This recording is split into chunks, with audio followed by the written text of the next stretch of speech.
Hello everyone, welcome to Vedant classes. So today I am going to start a new chapter. This is a chapter number 24 of class 4th NCERT EVS and the chapter name is Home and Abroad. So let's begin with me.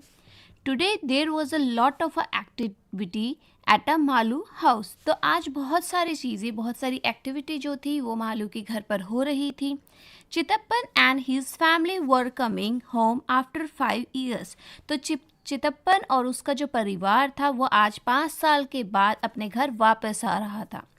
5 years ago, Chitappan had got a job in a capital city of United Arab Emirates UAE called Abu Dhabi. तो 5 साल पहले चितप्पन को एक job मिली थी. कहाँ पर? UAE की कैपिटल सिटी थी आबू धाबी. तो आबू धाबी में उसको 5 साल पहले चितप्पन को जॉब मिली थी and since then he had lived there. और तब से वो वहीं पर ही आबू धाबी में ही रह रहा था. Malu and her Appa went to the airport to receive them. और मालू और उसके जो अप्पा है वो एयरपोर्ट पर आए ताकि वो चितप्पन और उसकी फैमिली को रिसीव कर सके, लेने आए basically. After the plane landed, तो उसके बाद प्लेन लैंड हुआ. The passenger had to wait for some time to collect their luggage. और उसके बाद जो पैसेंजर्स थे, मतलब जो प्लेन के अंदर बैठे हुए थे, उनको हम पैसेंजर्स बोलते हैं. तो उन पैसेंजर्स को थोड़ा सा रुकना पड़ा ताकि वो क्या कर सके, ताकि वो अपना लगेज मतलब अपना सामान कलेक्ट कर सके, ले सके. बिकॉज पैसेंजर पहले उतर जाते हैं और सामान बाद में आता है प्लेन से basically. At last Chitappan, Kunjamma and their 2 children could be seen coming out. और थोड़ी ही देर बाद जो चितप्पन है और जो कुंजम्मा है और उनके 2 बच्चे, उनको बाहर आते हुए देखा गया. अब चितप्पन बेसिकली क्या होता है? चितप्पन होता है चाचा, कुंजम्मा होती है चाची. तो चाचा, चाची और उनके 2 बच्चे बाहर आते हुए एयरपोर्ट पर दिखे. How big Shanta and Shashi have grown, Appa said. अब अप्पा ने बेसिकली, अप्पा और मालू ने 5 साल बाद देखा था उन लोगों को. तो अप्पा ने बोला कि अरे शांता और शशि जो है वो तो बहुत बड़े हो गए हैं, क्योंकि शांता और शशि जो है वो चितप्पा के साथ कहाँ पर रह रहे थे? आबू धाबी में 5 years से रह रहे थे. तो जब आप किसी को 5 साल बाद मिलते हो तो आपको लगता है ना कि बहुत चेंज आ गया है या फिर बच्चा तो बहुत बड़ा हो गया है. सो अप्पा जो है वो थोड़े से सरप्राइज थे. Now, soon the many suitcases and the bags were fitted into the taxi and everyone was on the way to a Malu house. तो उसके बाद जितने भी सूटकेस और बैग वो चितप्पा और उसकी फैमिली लाए थे वो सारे टैक्सी के अंदर फिट किए गए और उसके बाद सब मालू के घर पर जाने लगे basically. Now Shanta, you must be very tired after your long journey. Appa told me that Abu Dhabi is far from India, said Malu.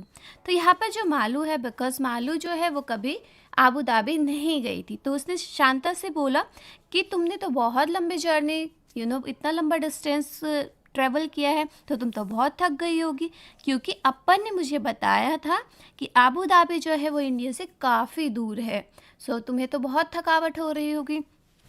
तो आप यहाँ काफ़ी इंडिया से तो काफ़ी दूर है, you can see. So that is Y Malu को लगा कि अरे शांता और उसके परिवार वालों को तो बहुत ज़्यादा थकावट हो रही होगी, क्योंकि उन्होंने इतनी लॉन्ग जर्नी जो है वो ट्रैवल की है. After that we were not tired even though it is far, our flight took only 2 hours, said Shanta. तो यहाँ पर शांता ने बोला कि नहीं, हमें इतनी थकावट नहीं हुई है. कि ये बात ठीक है कि हमारा यूएई जो है बेसिकली वो काफ़ी दूर है इंडिया से, बट स्टिल क्योंकि हम प्लेन में आए थे, फ्लाइट में आए थे, तो इसने सिर्फ 2 ही आवर्स मतलब 2 hours का ही हमने सफ़र तय किया है. सो इसलिए हमें इतनी ज़्यादा थकावट नहीं है. The plane flies very fast, क्योंकि जो प्लेन है वो बहुत ही तेज़ रफ्तार से, तेज़ स्पीड से मूव करता है. Malu was surprise. अब मालू बहुत ज़्यादा सरप्राइज्ड हो गई. She remembered that when she had gone on a school trip to a Chennai they had spend almost 12 hours in the train. तो मालू इसलिए ज़्यादा सरप्राइज्ड हो गई थी क्योंकि उसको वो एक बार अपनी ट्रिप पे गई थी, स्कूल ट्रिप पर, जो बेसिकली कहाँ पर थी? जो चेन्नई से गई थी. सो यू कैन सी कि वो सिर्फ चेन्नई से गई थी कोची तक. सो यू कैन सी यहाँ पर है कोची और यहाँ पर है चेन्नई, और ये सिर्फ इंडिया के अंदर ही है. सो कोची से चेन्नई जाने में उसको स्कूल ट्रिप पे 12 घंटे लगे थे बिकॉज वो ट्रेन में ट्रैवल कर रही थी। And we are aware about it कि जो ट्रेन है उसकी स्पीड और प्लेन की स्पीड में तो बहुत ज़्यादा डिफरेंस है।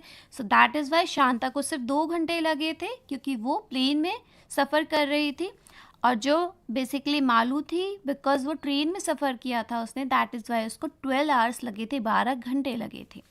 And on the map Kochi and Chennai seemed quite near. अब वो मालू बोलती है कि अरे कोची और जो चेन्नई है वो तो काफ़ी पास में है, इंडिया के अंदर ही है, और आप तो आबू धाबी से बेसिकली इंडिया आए हो, बट स्टिल सिर्फ 2 ही घंटे लगे हैं। Malu, Shanta, Shashi chartered all the way home. अब मालू, शांता और शशि जो है वो पूरे रास्ते बेसिकली बात करते हुए आए जब तक कि वो घर नहीं पहुंच गए एयरपोर्ट से। Malu remembered how much fun she had on a school trip. तो मालू जो थी वो उसको याद था बेसिकली कि उन्होंने स्कूल ट्रिप पे कितना मज़ा किया था। She wanted Shanta to tell them all about her trip from Abu Dhabi. और वो बहुत ज़्यादा एक्साइटेड थी और वो चाहती थी कि शांता भी अपने ट्रिप बताए कि उन्होंने 5 साल वहाँ पर क्या क्या किया, आबू धाबी में कैसे रहे, वहाँ पर क्या चेंजेस था, तो वो भी अपने एक्सपीरियंस जो है हमारे साथ शेयर करें। सो अगर आप यहाँ पर वर्ल्ड के मैप पे देखते हो तो यहाँ पर है basically Abu Dhabi and this is your India. तो आप देख सकते हो कि यहाँ का कितना सारा डिस्टेंस है, दैट बट स्टिल क्योंकि वो प्लेन से सफ़र कर रहे थे तो सिर्फ 2 घंटे लगे। वाइल अगर हम बात करते हैं कोची से चेन्नई की, तो कोची से चेन्नई आप यहाँ पर ये 2 डॉट देख सकते हो, तो सिर्फ इतना सा डिस्टेंस ही उन्होंने कवर करना था। मतलब मालू का जो स्कूल ट्रिप था वो कोची से चेन्नई था, बेसिकली चेन्नई से कोची। तो आप देख सकते हो कितना छोटा सा डिस्टेंस था, बट क्योंकि वो ट्रेन में सफ़र कर रही थी तो उसको 12 आवर्स लगे थे उतना डिस्टेंस भी कवर करने के लिए। Now dust all around. Did you see many interesting things from the plane. कि क्या तुमने प्लेन से बेसिकली जब तुम आ रहे थे तो क्या तुमने बहुत ही इंटरेस्टिंग चीज़ें देखी। आस्क मालू। तो मालू को बेसिकली बहुत ज़्यादा क्यूरियोसिटी थी, वो बहुत कुछ जानना चाहती थी शांता से, तो कि तुमने क्या क्या इंटरेस्टिंग चीज़ें देखी जब तुम प्लेन से सफ़र कर रही थी। So most of the time we saw only clouds because the plane was flying so high, even higher than the cloud said Shanta. तो शांता ने बोला कि अगर हम बाहर देखते हैं प्लेन से तो हमें हर जगह सिर्फ बादल ही बादल दिखाई देते हैं, क्योंकि जो प्लेन है वो बहुत ज़्यादा ऊपर उड़ता है और वो इवन जो हमारे क्लाउड्स होते हैं उससे भी ऊपर उड़ता है। Now but before it went so high we could see that we were flying over the sandy areas. But जब वो ऊपर बिल्कुल पीक पर जाता है उससे पहले तो वो नीचे से ऊपर जाएगा, कि जब वो नीचे से ऊपर बेसिकली टेक ऑफ कर रहा होता है एट दैट टाइम आपको क्या क्या देखने को मिलता है। आपको वहाँ पर बहुत सारे सैंडी एरिया, मतलब सैंडी एरिया इस तरह के होते हैं, तो आपको वहाँ पर बहुत सारे सैंडी एरियाज देखने को मिलते हैं। It was a sand but the colour of the sand keep changing. कि सारे में होता तो सैंड ही है बेसिकली, बट उसका कलर जो है वो चेंज होता रहता है। कभी कहीं पर आपको वाइट सैंड दिखता है, कहीं ब्राउन दिखता है, येलो, रेड, ब्लैक, तो इट विल डिफर बिकॉज वहाँ पर जगह भी चेंज होती है, बिकॉज वो क्या कर रहा है, वो डिस्टेंस तो ट्रेवल कर ही रहा है। After that we saw mountains made only of a sand, they are called as the sand dunes. और हमने बहुत सारे माउंटेन्स भी देखे हैं जो सिर्फ सैंड से बने हुए हैं और उनको हम बोलते हैं sand dunes. Now what is sand dunes, मतलब रेत के टीले। यहाँ पर होता क्या है कि जब बहुत तेज़ हवा चलती है तो ये रेत जो है ये इस तरह के टीले बना लेती है और इनको हम सैंड ड्यून्स भी बोलते हैं। सो वी कैन से कि सैंड के माउंटेन्स भी देखे हैं। After that I have seen sand only at the sea shore said Malu. और मालू ने बोला कि उसने ज़्यादातर जो मिट्टी है, सॉरी मिट्टी नहीं बेसिकली रेत है, बिकॉज सैंड क्या होता है, रेत होता है, तो वो कहाँ पर देखा है, उसने सिर्फ सी शोर पे ही देखा है। नाउ आपके समुद्र का किनारा होता है तो वहाँ पर ही हमने क्या देखा था, सैंड को देखा था। बट जब हमने प्लेन में ट्रैवल किया एट दैट टाइम हमने वहाँ पर सैंड ड्यून्स भी देखे जो कि थे रेत के टिले। Now then you should come to visit us said Chitappan. तो चितप्पन ने बोला कि उसके तुम लोगों को भी वहाँ पर आना चाहिए था। Now the countries around Abu Dhabi are located in a desert area. कि जो कंट्री है बेसिकली आबू धाबी की वो ज़्यादातर डेजर्ट एरिया में है, एग्जिस्ट करती है। Now, even if one drives a little away from the city, one can see miles and miles of a sand. No trees, no greenery, just sand. और because वहाँ पर डेजर्ट एरिया था तो वहाँ पर क्या होता है कि अगर आप थोड़ा सा भी उस एरिया से बाहर चले जाते हो तो आपको हर जगह जो है रेत ही रेत दिखाई देगी. वहाँ पर ना तो कोई आपको पेड़ दिखते हैं, ना ही आपको वहाँ पर ग्रीनरी दिखती है. और आपको क्या दिखेगा? आपको सिर्फ वहाँ पर सैंड्स और सैंड ही दिखेगी. I used to dream of the thick greenery and cool water around our home in a Kerala, said Kunjamma. Now Kunjamma says कि मैं बेसिकली यूजुअली क्या करती थी, मैं ड्रीम करती थी, सोचती थी कि थिक ग्रीनरी मतलब बहुत ही हरियाली और ठंडा ठंडा पानी. जैसे आप देख सकते हैं यहाँ पर हरियाली भी है और ठंडा पानी भी है. तो इस तरह का ड्रीम जो है वो मैं इमेजिन करती थी कि हमारे घर के पास इस तरह का एरिया हो जहाँ पर ग्रीनरी भी हो और ठंडा पानी भी हो. और ये ड्रीम किसका था? ये था कुंजम्मा का dream. So I am so happy to see all this after such a long time. So Kerala में ये चीज़ें बहुत ज़्यादा कॉमन है, वहाँ आपको ग्रीनरी और वाटर दोनों ही मिल जाता है. सो शी वाज सेइंग कि मैं बहुत ज़्यादा खुश हूँ कि मैं इतने दिनों बाद अपने घर आ सकी. The children have almost forgotten how it feels when it rains. तो बच्चे जो थे बेसिकली क्योंकि वो आबू धाबी में रहे थे तो वो ये भूल ही गए थे कि जब बारिश होती है तो आपको कैसा फील होता है. So you know it almost never rains in a desert area said Chitappan. तो चितप्पन ने बोला कि तुम्हें पता है कि जो डेजर्ट वाला एरिया होता है वहाँ पर बारिश होती ही नहीं है या फिर बहुत ही कम होती है, यूजुअली होती ही नहीं है. Water is really very precious over there. और वहाँ पर पानी जो है वो बहुत ज़्यादा कीमती होता है क्योंकि वहाँ पानी की कमी है. No rain, no river, no lakes, no ponds. कि ना तो वहाँ आप रेन देख सकते हो, बारिश नहीं होती, ना ही वहाँ पर कोई रिवर है, कोई लेक भी नहीं है और इवन वहाँ पर कोई पॉन्ड तक नहीं है. So even below the ground there is no water. और अगर आप ज़मीन के अंदर भी देखोगे तो भी वहाँ आपको पानी देखने को नहीं मिलेगा. But added Shashi, there is a lot of oil under the sandy soil. तो शशि ने बोला मगर वहाँ पर मतलब आबू धाबी में एक चीज़ है कि अगर आप सॉइल के मतलब सैंडी सॉइल के अंदर देखोगे तो वहाँ पर आपको ऑयल मतलब तेल बहुत देखने को मिलता है.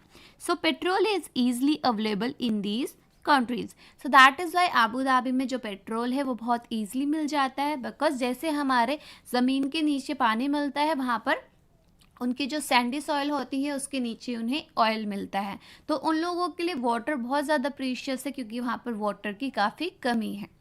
And in fact the petrol is cheaper than a water said Chitappan. और चितप्पन ने बताया कि आबू धाबी में पेट्रोल जो है वो सस्ता है कंपैरेटिवली टू अ वाटर. कि पानी ज़्यादा महंगा है और पेट्रोल सस्ता है वहाँ पर. बिकॉज पेट्रोल तो ईजिली वहाँ पर मिल जाता है ना, पानी की कमी है. सो दैट इज़ वाई पानी का प्राइस ज़्यादा है. Now by this time the taxi had reach Malu house. और अब जो टैक्सी है वो मालू के घर पर पहुँच गई. Shanta and Shashi were surprise to see so many fruit trees. अब शांता और शशि जो थी उन्होंने बहुत दिनों से केरला आए ही नहीं थे तो वो बहुत वो फ्रूट ट्रीज मतलब जो पेड़ है फलों से लगे हुए वो उन्हें देख के बहुत ज़्यादा सरप्राइज हुई. और यहाँ पर कौन कौन से फ्रूट ट्रीज थे? कोकोनट था, बनाना था, जैक फ्रूट था, papaya is there, betel nut is there. So many kind of a trees कि इतने तरह के पेड़. सेट शशि. तो शशि ने ये बोला कि इतने तरह के पेड़ हैं यहाँ पर. We use to see only one kind of a trees there the date palms because it is only one that can grow in a desert. कि यहाँ पर तो इतने अलग अलग वेराइटी के पेड़ है और इतने अलग अलग तरह के फल हैं. बल्कि अगर हम आबू धाबी की बात करते हैं वहाँ पर तो सिर्फ एक ही तरह के पेड़ होते हैं जिससे हम डेट पाम बोलते हैं. क्योंकि डेजर्ट के एरिया में सिर्फ डेट पाम ही है जो ग्रो कर पाता है. Now it is only one that can grow in a desert. The date is the most common fruit. और वहाँ पर जो डेट है बेसिकली वो सबसे कॉमन फ्रूट है जो कि अवेलेबल होता है. ये डेट फ्रूट है जिसको हम खजूर भी बोलते हैं. तो आबू धाबी बिकॉज एक डेजर्ट एरिया है तो वहाँ पर पानी जो है वो इतना इसलिए नहीं मिलता है. सो दैट इज़ वाई वहाँ पर डेट पाम के ही ज़्यादातर ट्रीज आपको देखने को मिलेगी. और वहाँ का कॉमन फ्रूट क्या है? That is the date basically. और ये डेट को हम खजूर भी बोलते हैं. तो खजूर जो है वो बहुत ज़्यादा कॉमन है आबू धाबी में। वाइल अगर हम अपनी इंडिया की बात करते हैं तो यहाँ पर तो बहुत तरह के फ्रूट्स अवेलेबल है, बहुत तरह के पेड़ अवेलेबल है, बहुत तरह के ऐसे ट्रीज़ है जो कि फ्रूट्स बियर करते हैं। सो वी कैन से कि यहाँ पर बहुत ज़्यादा क्या है, डाइवर्सिटी है। डाइवर्सिटी क्या होता है, बेसिकली बहुत तरह की चीज़ें एक ही एरिया पे अवेलेबल है। सो आपने देखा कि हमारा इंडिया तो बहुत ज़्यादा सुंदर है।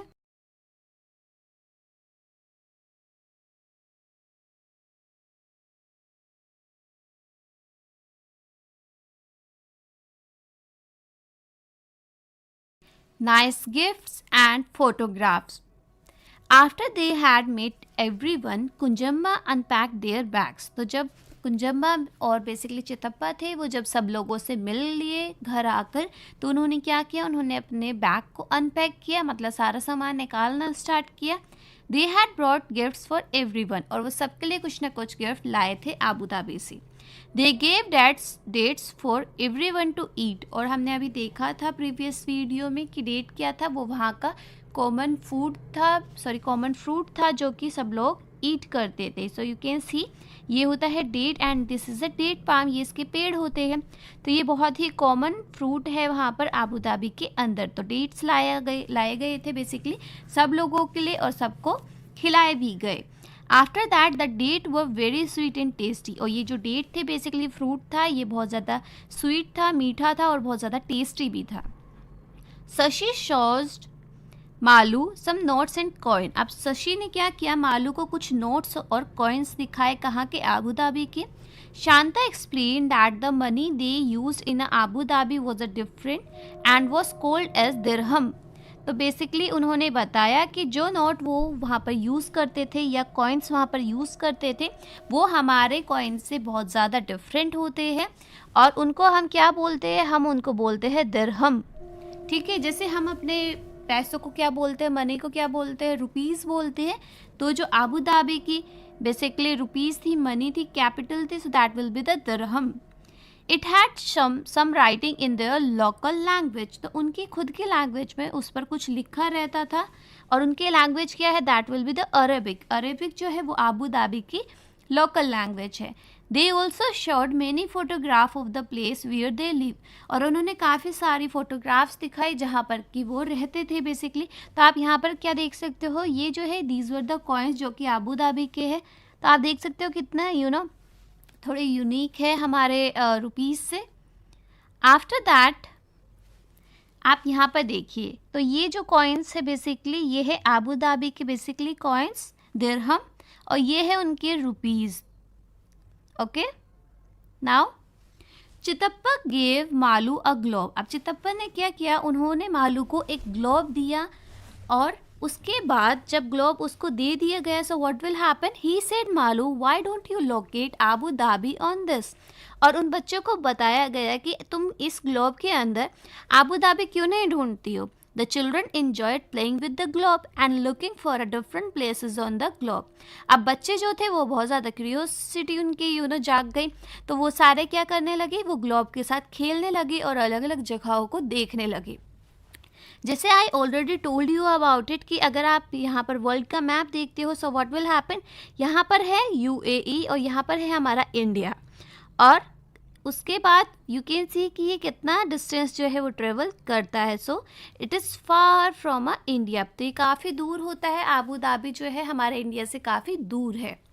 Now Malu found Chennai and Kochi, और जो मालू है उसने चेन्नई और कोची भी देख लिया, बिकॉज वो वहाँ पर क्या गई थी, स्कूल ट्रिप के लिए गई थी। जो आप यहाँ पर ये दो डॉट्स देख सकते हो बेसिकली ये है Kochi and Chennai. After that in the evening everyone sat in a veranda, तो शाम का वक्त हो गया था, अब सब लोग जो है वो अपने वेरांडा में बैठ गए थे, बाहर बैठ गए थे। Enjoy the breeze and looking at the photograph, और वो लोग सारी फोटोग्राफ्स को देख रहे थे, और जो ठंडे ठंडे हवा चलती है, ब्रीज चलती है शाम के टाइम पे, वो उसको इन्जॉय कर रहे थे। They saw that in Abu Dhabi the buildings were told with the many stories and a big glass windows, और उन्होंने बताया कि जो आबू धाबी है बेसिकली आप यहाँ पर पिक्चर में देख सकते हो कि आबू धाबी के जो बिल्डिंग्स हुआ करती थी, घर हुआ करते थे बेसिकली, वो बहुत ही बड़े बड़े होते थे, बहुत ही टॉल बिल्डिंग्स होती थी, बहुत सारे मल्टी स्टोरी मतलब, और वहाँ पर बहुत ही बड़े बड़े ग्लास की विंडोज़ थी. Now Malu said, "You must be getting nice cold breeze through the big window." तो मालू ने बोला, फिर तो तुम बड़ी ठंडी ठंडी हवा इंजॉय करते होगे, क्योंकि इतनी बड़ी बड़ी विंडोज़ थी, इतनी बड़ी बड़ी खिड़कियाँ थी वहाँ पर. So Chitappan said, "we can not open the windows because of the heat." तो चितप्पन ने क्या बताया कि वहाँ पर इतनी ज़्यादा गर्मी थी अबू धाबी में कि हम वहाँ पर खिड़कियाँ खोल ही नहीं सकते थे, हर वक्त घर के अंदर जो है एसी चलाना पड़ता था. वेयर एवरी वन स्टे, तो जहाँ पर भी लोग रहा करते थे बेसिकली, जिस भी रूम में हम रहते थे वहाँ हमेशा एसी को ऑन रखना पड़ता है. Is the weather is very hot, क्योंकि वहाँ का जो वेदर है वो कैसा है, वो बहुत ही ज़्यादा हॉट है. People wear loose cotton clothes, और लोग जो है वहाँ पर कॉटन के कपड़े पहनते हैं ताकि वो और फुली कवर्ड रहते हैं. आप यहाँ पर देख सकते हो ये जो है, तो ये बिल्कुल सर से लेकर पैर तक बिल्कुल कवर्ड रहते हैं ताकि जो हीट है, बिकॉज वहाँ पर होता क्या है, वहाँ पर बहुत ज़्यादा गर्मी है, तो ताकि वो स्ट्रॉन्ग जो सन है बेसिकली उससे अपने आप को प्रोटेक्ट कर सके. सो Y they wear a loose cotton clothes to protect themselves from a strong sun. सन की गर्मी से अपने आप को बचाने के लिए ये लूज कॉटन क्लोथ्स पहनते हैं, बिकॉज वहाँ पर बहुत ज़्यादा गर्मी होती है. Now Malu enjoyed looking at the picture and finding out about the other country from her cousin. अब मालू जो है वो तो बड़ा enjoy कर रही थी, वो पिक्चर्स देख रही थी, और वो एक्चुअल में ये देख रही थी कि किस कंट्री में वो सिमिलैरिटीज़, और वो चेकआउट कर रही थी कि इंडिया में क्या डिफरेंस है, आबू धाबी में क्या है. तो उसको बड़ा मज़ा आ रहा था इन सब बातों में. सी constantly kept comparing her city with that the thing they have described about Abu Dhabi. और वो यहाँ पर कंपेयर कर रही थी अपनी सिटी को और आबू धाबी की, जो वो बातें बता रहे थे उसको. She decided that she would make a project report, और उसके बाद उसने सोचा कि डू वन थिंग, कि मैं एक काम करती हूँ. मालू ने बोला कि मैं एक प्रोजेक्ट रिपोर्ट बनाती हूँ आबू धाबी के ऊपर अपनी क्लास के लिए, और फिर मैं उसको बताऊंगी बेसिकली. तो जो भी एक्सपीरियंस उसने बेसिकली यहाँ चितप्पा और उसकी फैमिली से लिया, वो उसकी रिपोर्ट बनाकर अपनी क्लास में रिप्रेजेंट करना चाहती थी. After that, now the question answers. You can also make a small report comparing Abu Dhabi with the place where you live. तो आप क्या कर सकते हो, आप एक रिपोर्ट तैयार कर सकते हो जिसमें आप आबू धाबी और जहाँ पर आप रहते हो उन दोनों चीज़ों को कंपेयर कर सकते हो. You can use some of these points mention below, और नीचे आपको कुछ पॉइंट्स दे रखे हैं, आप उनसे क्या कर सकते हो, अपना वर्क बेसिकली प्रोजेक्ट तैयार कर सकते हो. While writing the report you can also draw a picture और पुट फोटोग्राफ, और फिर आप अपने घर के आसपास की मतलब अपने जो एरिया आप रहते हो वहाँ की और आबू धाबी की पिक्चर्स भी या तो ड्रॉ कर सकते हो या फिर आप लगा सकते हो. सो फर्स्ट ऑफ ऑल अगर हम बात करते हैं क्लाइमेट एंड वेदर, तो क्लाइमेट और वेदर, जो वहाँ का वेदर था बेसिकली आबू धाबी का, वो बहुत ज़्यादा हॉट था बिकॉज वो एक डेजर्ट एरिया था. तो यहाँ पर आप लिख सकते हो कि आबू धाबी का जो वेदर था वो बहुत ज़्यादा हॉट था और वो एक डेजर्ट एरिया था. और उसके बाद आप कंपेयर कर सकते हो कि जहाँ पर आप रहते हो वहाँ का वेदर कैसा है. ठीक है, बिकॉज आप अलग अलग जगहों पे रहते हो, तो आप अपने जगह को यहाँ कंपेयर करोगे इन सारे पॉइंट्स से basically. After that, what people wear, कि वहाँ के लोग क्या पहनते थे. So people wear loose cotton clothes and keep themselves fully covered, even the head is covered, this protect them from a strong sun. कि वहाँ के लोग जो है वो लूज कॉटन के क्लॉथ्स पहनते थे, अपने आप को पूरा सर से लेकर पैर तक कवर रखते थे ताकि वो जो सन की रेज है उससे अपने आप को प्रोटेक्ट कर सके. Now the trees and the plants. अब बात आती है ट्रीज और प्लांट्स की. तो जो ट्रीज और प्लांट्स थे बेसिकली वहाँ पर कौन से थे, that will be the date palm, कि वहाँ पर date palm basically common fruit था. After that, kind of a building, किस तरह की बिल्डिंग्स वहाँ पर थी. तो वहाँ पर मल्टी स्टोरेड बिल्डिंग थी, बड़े बड़े ग्लासेस लगे हुए थे. ट्रैफिक कैसा था, बिकॉज वहाँ पर पेट्रोल और ऑयल जो है वो बहुत ही सस्ता था, तो वहाँ पर ज़्यादातर कार जो थी वो बहुत ज़्यादा कॉमन थी.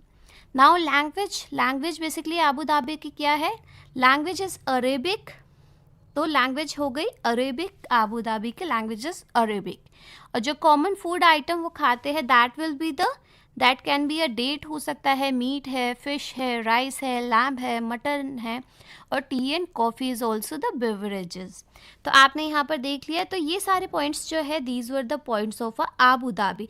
और सेकेंडली आप क्या कर सकते हो, आप इसको कंपेयर कर सकते हो किस चीज़ के साथ, बेसिकली जहाँ पर भी आप रहते हो आप उसके हिसाब से इसको कंपेयर आउट कर सकते हो कि हमारे यहाँ ये चीज़ है और वहाँ पर ये चीज़ थी। सो ये आपका टास्क है, so you can do it on your own.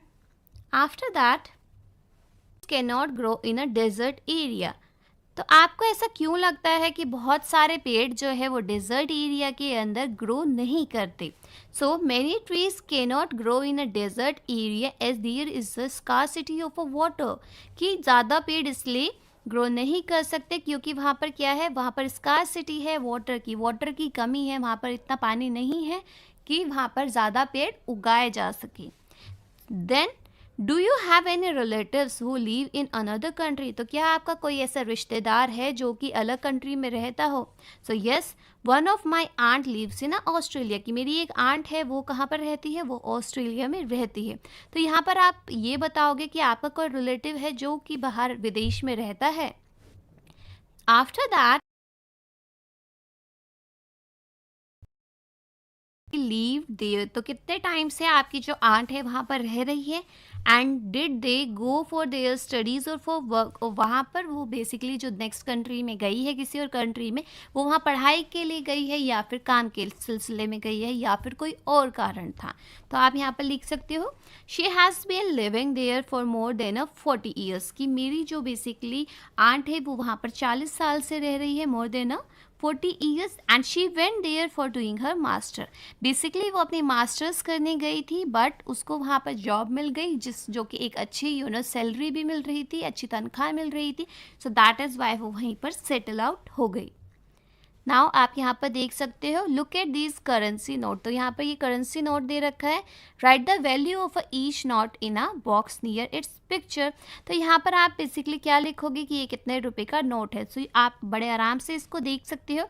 जैसे ये this is a 5 rupee note, so this is a 5 rupee note, this is a 10 rupee note, ये है 100 रुपी नोट, और this is a 500 rupee note.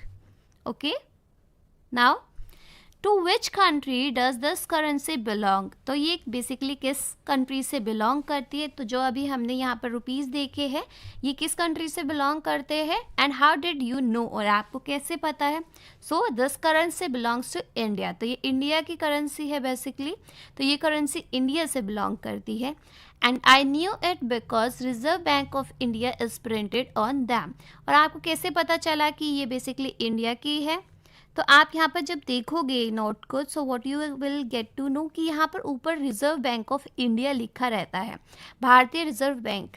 सो इससे आपको क्या पता चलता है कि ये जो करेंसी है ये इंडिया की है। Now the next question, whose picture can you see on the note. की नोट पे आपको किसकी पिक्चर देखने को मिलती है। सो आप यहाँ पर देख सकते हो, ये है हमारे महात्मा गांधी जी। तो गांधी जी की जो पिक्चर है वो हर नोट पे आपको, हर करेंसी पे देखने को मिल जाएगी। Now can you find any number on the note other than the value. तो क्या आपको कोई नंबर दिखता है नोट पे, और वो भी वैल्यू से अलग। मतलब जैसे आप यहाँ पर देख सकते हो कि ये है 10 रुपीज़ का नोट, और यहाँ पर एक है वैल्यू, बेसिकली यहाँ पर कुछ नंबर लिखा हुआ है। सिमिलरली यहाँ पर है आपका 100 रुपीज़ का नोट, और यहाँ पे कुछ वैल्यू लिखी है लंबी सी। अब व्हाट इज़ दिस। तो yes, I can C a serial number on the note. कि वो नोट का सीरियल नंबर होता है जो साइड में, लेफ्ट साइड में लिखा रहता है। Now do you think that the two notes can have the same number. तो क्या आपको लगता है किसी भी दो नोट के जो नंबर्स है वो सिमिलर होते हैं, हैव द सेम नंबर। तो क्या दो नोट के अंदर सेम नंबर्स हो सकता है। So if I will talk about it, just a second. कि तो आप यहाँ पर क्या देख सकते हो कि यहाँ पर जो सीरियल नंबर है वो अलग है, और यहाँ पर जो सीरियल नंबर है वो अलग है। तो लास्ट के अगर आप डिजिट देखोगे, सो this is 17 and this is 18। तो किसी भी दो नोट का सेम सीरियल नंबर नहीं हो सकता है। Now take a 10 rupee note, आप 10 रुपये का नोट लीजिए और उसको ध्यान से देखिए और उसमें फिर आप ये चेकआउट कीजिए कि उसमें कितने लैंग्वेजेस आप उस नोट पे देख पा रहे हो. So I can see 15 languages on a note. तो अगर आप क्या करोगे, इस नोट को अच्छे से देखोगे, सो आपको पता चलेगा कि इस नोट के ऊपर 15 लैंग्वेजेस है, 15 तरह के लैंग्वेजेस है. और वो कौन कौन सी हो सकती है? वो है आसामी, बंगाली, गुजराती, कन्नड़ा, कश्मीरी, कोंकणी, मलयालम, मराठी, नेपाली, उड़िया, पंजाबी, संस्कृत, तमिल, तेलुगु एंड उर्दू. सो ये 15 लैंग्वेजेस जो है वो आपको हर नोट पे बेसिकली देखने को मिल जाती है. Now right the name of the bank given on a note. तो अब आप देखिए कि जो आपका नोट है उस पर कौन सा बैंक लिखा हुआ है. सो that will be the reserve bank of India is the name of the bank given on a note. तो हर नोट पे रिजर्व बैंक ऑफ इंडिया जो है वो लिखा रहता है. आप यहाँ देख सकते हो रिजर्व बैंक ऑफ इंडिया, भारतीय रिजर्व बैंक. तो आपको हर नोट पे ये देखने को मिल जाएगा. Now match the coin. अब आपको मैच करने हैं basically. How many of these coins do you recognize. तो आप इनमें से कितने कॉइन्स को देख सकते हो और रिकॉग्नाइज कर सकते हो. So I can recognize all the coins given in the picture, कि मैं सारे कॉइन्स को जो है वो रिकॉग्नाइज कर सकता हूँ जो भी पिक्चर में गिवन है. सो आप क्या देख सकते हो, this is a 1 rupee note, sorry 1 rupee coin, 5 rupee coin, 50 paisa, 1 rupee, 5 rupee, 2 rupee, 50 paisa, 1 rupee. Okay. Now what is written on a each coin other than the value. तो वैल्यू के अलावा और क्या लिखा रहता है हर कॉइन पे. So the name of the country, तो कंट्री का नेम लिखा रहता है. India is written on a each coin other than the value. तो अगर आप वैल्यू को छोड़ दो, मतलब यहाँ पर आप वैल्यू देख रहे हो तो इसके बैक में भारत लिखा है और इंडिया लिखा है. सो हर कॉइन में आपको यहाँ पर भारत और इंडिया देखने को मिलेगा और इसके बैक साइड पे जो है आपको नंबर देखने को मिलेगा जितने रुपए का ये कॉइन होगा. Now look at this notes, do they all belong to India. तो आप ये सारे नोट्स को देखिए और फिर आप बताइए क्या ये सारे इंडिया से बिलोंग करते हैं, इंडिया के रुपीज़ है ये. Put a circle around a note that are not Indian. तो आपको एक सर्कल करना है उन नोट्स पे जो कि इंडिया के नहीं हैं. Find out which country do they belong. और उसके बाद आपको ये बताना है कि ये कौन से कंट्री का कौन सा नोट है. सो अगर हम बात करते हैं बेसिकली, सो ये हमारे इंडिया का नहीं है, ये भी इंडिया का नहीं है, this is also not belong to India, ये भी इंडिया का नहीं है, this is also not India rupee. So basically what we can say कि जिसपे सर्कल नहीं है. सो ये हमारा 100 का नोट हो गया, this is a 5 and this is a 10. तो यहाँ पर 3 है बेसिकली जो कि हमारे इंडिया के नोट है. आफ्टर दैट बाकी की ये जो सारे नोट्स है ये कहाँ से बिलोंग करते हैं, कहाँ के नोट है ये. सो ये जो फर्स्ट वाला नोट आप देख रहे